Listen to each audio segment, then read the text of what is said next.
দিনাজপুরের বীরগঞ্জে চৌধুরীহাট থেকে দাঁড়িয়াপুর শীতলাই ডাঙ্গা ইউপি সড়কের নির্মাণ কাজের শুভ উদ্বোধন করা হয়েছে। আজ সোমবার দুপুরে ১,৭৫০ মিটার দীর্ঘ এই রাস্তার ভিত্তিপ্রস্তর স্থাপন করেন দিনাজপুর ১ আসনের সংসদ সদস্য আলহাজ মোহাম্মদ মঞ্জুরুল ইসলাম। স্থানীয় সরকার প্রকৌশল অধিদপ্তর বা এলজিইডি বীরগঞ্জ কার্যালয়ের বাস্তবায়নে এই নির্মাণ কাজ শুরু হয়েছে।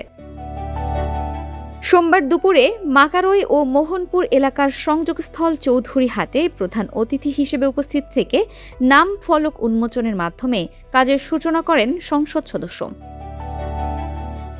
এই রাস্তার চেইনেজ নির্ধারণ করা হয়েছে ০০ থেকে ১,৭৫০ মিটার পর্যন্ত।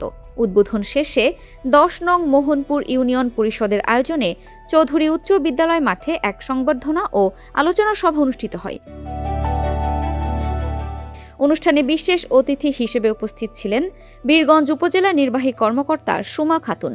সভায় অন্যান্যদের মধ্যে উপস্থিত ছিলেন বীরগঞ্জ পৌর বিএনপির সভাপতি আলহাজ আমিরুল বাহার, উপজেলা পরিষদের ভাইস চেয়ারম্যান মোহাম্মদ রেজওয়ানুল ইসলাম রিজু এবং এলজিইডি বীরগঞ্জের উপজেলা প্রকৌশলী মোহাম্মদ ইদ্রিস আলী।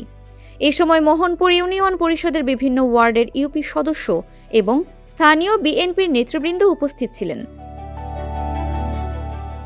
প্রকল্প সংশ্লিষ্ট সূত্রে জানা গেছে, চৌধুরীহাট থেকে দাঁড়িয়াপুর শীতলাই ডাঙ্গা পর্যন্ত ১,৭৫০ মিটার চেইনেজের এই রাস্তাটি এলাকাবাসীর দীর্ঘদিনের দাবি ছিল।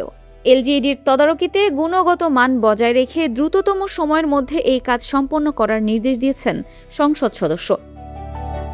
রাস্তাটির নির্মাণ কাজ শেষ হলে এই অঞ্চলের গ্রামীণ যোগাযোগ ব্যবস্থায় বড় ধরনের পরিবর্তন আসবে বলে আশা করা হচ্ছে। Dinajpur TV multimedia desk.